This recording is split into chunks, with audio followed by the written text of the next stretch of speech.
नमस्कार मित्रों, कैसे हैं आप सब। स्वागत है आपका आपके चैनल पर जिसका नाम है वीपीपी सॉल्यूशंस वैदिक पूजा पाठ सॉल्यूशंस। सब्सक्राइब कीजिए हमारे चैनल वैदिक पूजा पाठ सॉल्यूशंस को और दबाइए बेल आइकॉन हमारी वीडियो सबसे पहले देखने के लिए। तो चलिए शुरू करते हैं। आज की जानकारी बड़ी दिव्य है जिसमें हम नई सीरीज शुरू करने जा रहे हैं जिसका नाम है पुराण। तो पुराण क्या है? श्री वेदव्यास मुनि ने 18 पुराण लिखे। सबसे पहला पुराण जो है हमारे भारतवर्ष में जिसे माना जाता है शास्त्रों की दृष्टियों से, बड़े बड़े जो ऋषि मुनियों ने संशोधन कर करके जो उसमें लिखा है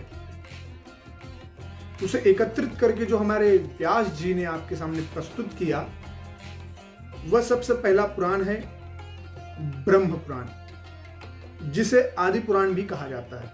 क्योंकि भारतवर्ष की उत्पत्ति, स्थिति, प्रलय, मनुष्य संख्या, इनकी आयु, वर्षों की आयु, ब्रह्मा की आयु, इंद्र की आयु, सभी का वर्ण इस ब्रह्म पुराण के अंतर्गत आता है। साथ में बहुत दिव्य श्री कृष्ण जी की कहानियों भी इसमें शामिल किया गया है।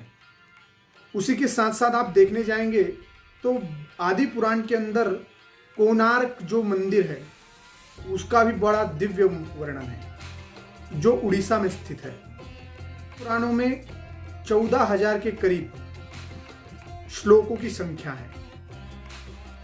उसकी 13,887 के करीब है, परंतु हम 14,000 डायरेक्टली राउंड फिगर समझ रहे हैं, ठीक है। उसके बाद 245 अध्याय से बना हुआ यह ग्रंथ है, बड़ा दिव्य है। इसके पठन से हर आधि व्याधि उपाधियों का नाश हो जाता है। तो मित्रों जरूर पढ़ें ब्रह्म पुराण। गोरखपुर प्रस्तुत जो होती है वह पुस्तकें बहुत ही दिव्य होती हैं और उनमें जो दिया होता है बहुत ही दिव्य जानकारी होती है, क्योंकि बड़े बड़े हमारे जो शास्त्रज्ञ हैं उनके ही परामर्श से, उनके उपदेशों से उन किताबों का निर्वहन किया जाता है। तो बहुत ज़्यादा ज़रूरी है कि आप गोरखपुर प्रेस की या फिर जिस पर हमारे बड़े बड़े भारतीय जो शास्त्रज्ञ हैं उनकी दी गई टीका है, उन्हीं के ऊपर से ग्रंथों का विवेचन किया गया, उन्हीं को आप पढ़ें। उससे आपको जो जानकारी मिलेगी सब सही मिलेगी।